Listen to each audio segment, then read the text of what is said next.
A veces chocamos con alguien en la calle o el autobús y decimos, lo siento. Lo decimos por cortesía, aunque no lo sintamos en absoluto. Por dentro nos sale exclamar, ¿por qué no mirará este por dónde va?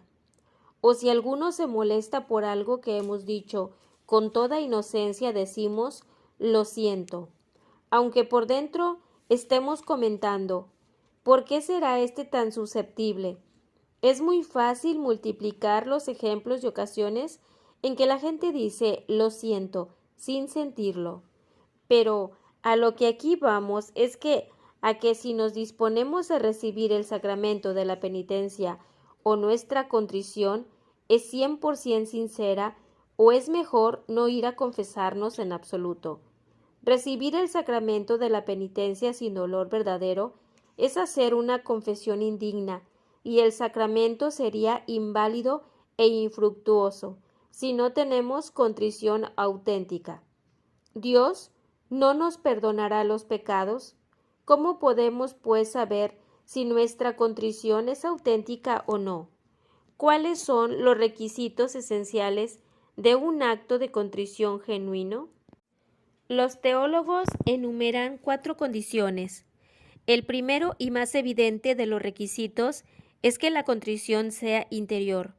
Cuando decimos a Dios, siento haberte ofendido, no es un mero acto de cortesía lo que estamos haciendo. No es la obligada excusa cortés. Nuestro corazón debe estar en nuestras palabras. Sencillamente debemos querer decir lo que decimos, pero esto no significa necesariamente que debamos sentir un dolor emocional, como el amor. El dolor es un acto de la voluntad, no un golpe de emoción. Igual que podemos amar a Dios sin experimentar sensaciones, podemos tener un profundo dolor de nuestros pecados sin que nos produzca reacción emocional alguna. Si con toda sinceridad nos determinamos a evitar todo lo que pueda ofender a Dios con la ayuda de su gracia, entonces tenemos contrición interior. Además de interior, nuestra contrición debe ser sobrenatural. La razón se basa en el porqué de nuestra contrición. Si un hombre siente emborracharse porque le da una resaca tremenda, ese dolor es natural. Si una mujer siente su murmuración maliciosa porque le ha hecho perder a su mejor amiga, ese pesar es natural.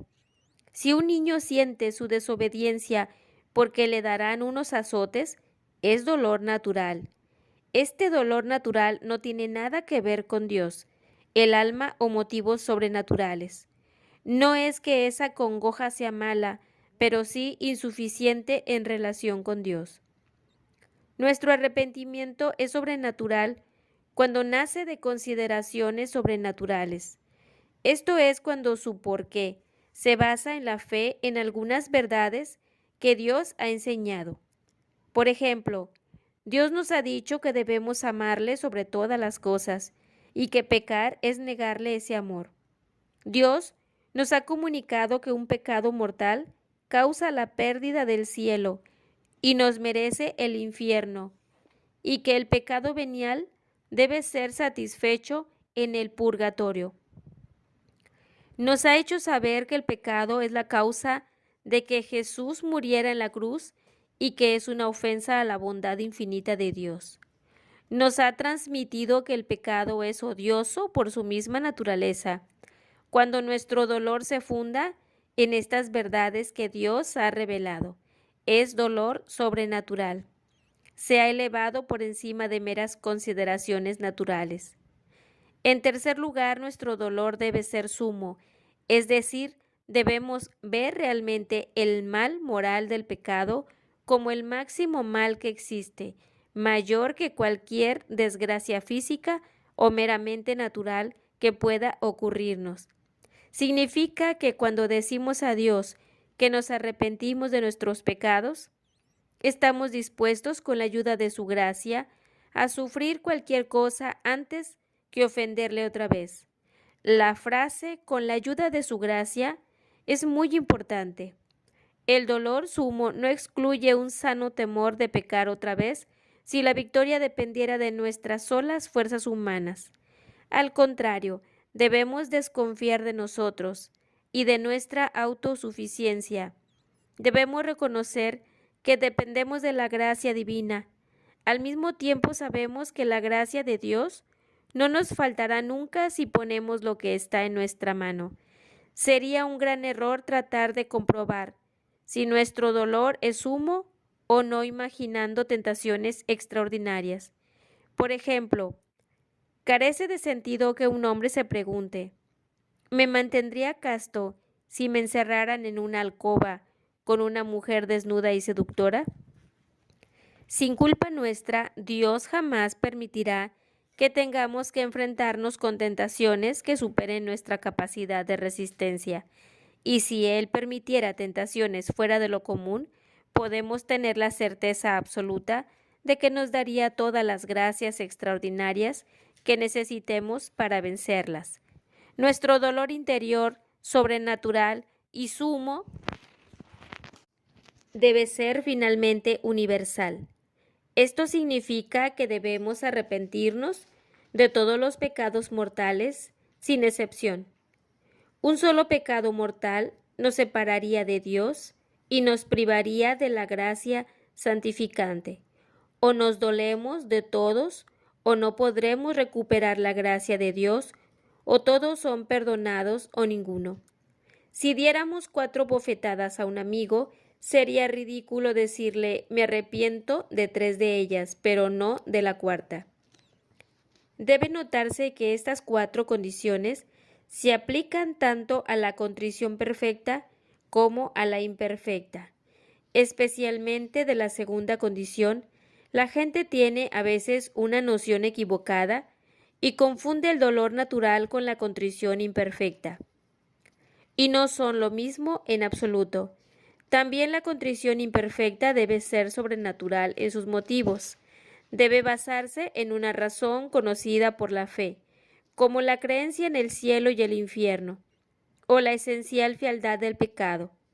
Un simple dolor natural no es contrición alguna, ni siquiera imperfecta. Suponemos que he ofendido a un amigo mío difundiendo una murmuración sobre él.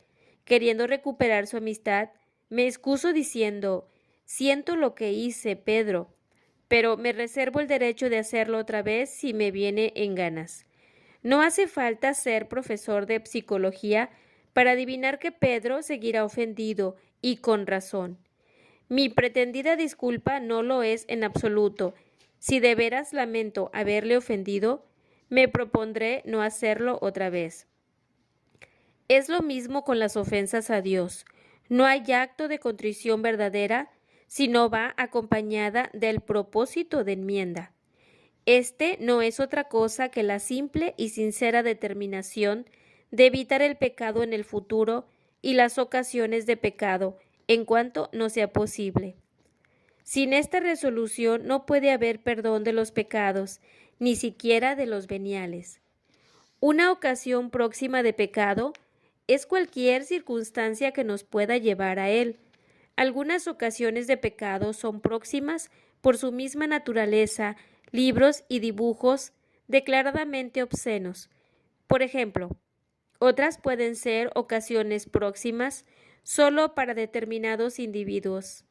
Así, un bar puede ser ocasión de pecado para quien le cueste vivir la templanza en la bebida. Estacionar el coche a la luz de la luna puede ser ocasión de pecado para la joven pareja que viaja en él. Generalmente, las experiencias del pasado nos dirán cuáles son para nosotros ocasiones próximas de pecado.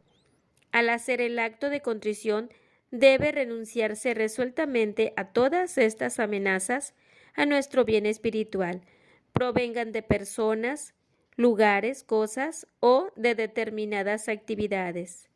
Debe notarse que nuestro propósito de enmienda, nuestra resolución de evitar el pecado y las ocasiones próximas de pecado, debe abarcar no solo a los pecados mortales que hayamos cometido, sino a todos los pecados mortales posibles, sin excepción. Sin esta universal resolución, ningún pecado mortal puede ser perdonado. La situación es distinta respecto al pecado venial. Este no nos separa de Dios, no exige su gracia en nuestra alma. En consecuencia, es posible obtener el perdón de un pecado venial mientras otro queda sin perdonar. Esto implica que nuestro propósito de enmienda debe extenderse a todos aquellos pecados veniales que esperamos se nos perdonen, pero no necesariamente a todos los pecados veniales. Asirse a algún pecado venial, mientras se renuncia a otros, marca evidentemente un nivel muy bajo de amor a Dios. Pero aquí no estamos hablando de lo que es mejor, sino del mínimo necesario. Sin dolor no puede haber perdón y sin propósito de enmienda no puede haber dolor genuino. Este es un principio que resulta evidente y sin embargo es posible que algunas personas que se horrorizarían ante el pensamiento de hacer una mala confesión ocultando un pecado mortal no sientan el mismo horror a una confesión inválida por falta de un propósito firme de enmienda. Si alguien es culpable de pecados mortales, no basta con que los diga al confesor o recite un acto de contrición rutinario. Si el penitente no está resuelta y sinceramente determinado a no cometer un pecado mortal de nuevo, su confesión es un acto de hipocresía. Es una confesión tan mala como la que resultaría de ocultar conscientemente uno o más pecados mortales al confesor. Sin embargo, al subrayar la necesidad de hacer un propósito de enmienda sincero, debemos evitar el error de confundir el momento actual con las posibilidades del futuro. Una persona bien puede sentir así: me arrepiento sinceramente de mis pecados mortales y real y verdaderamente me propongo no cometer un pecado mortal otra vez. Pero conozco mi flaqueza, sé cómo, bajo presión, he quebrantado mis buenos propósitos del pasado. Ya antes me propuse no hacerlo otra vez, pero lo hice como puedo, pues estar seguro de que mi propósito de ahora es firme. Podemos estar ciertos de tener un firme propósito de enmienda, ahora manteniendo nuestra mente en el ahora y no buscarnos complicaciones imaginando un futuro hipotético. Aunque hayamos fallado en el pasado 12 veces, 100 veces, esto no significa que estemos condenados a caer siempre. Esta puede ser la vez en que saltemos la valla. Precisamente esta puede ser la ocasión en que con la paciente gracia de Dios alcancemos el triunfo.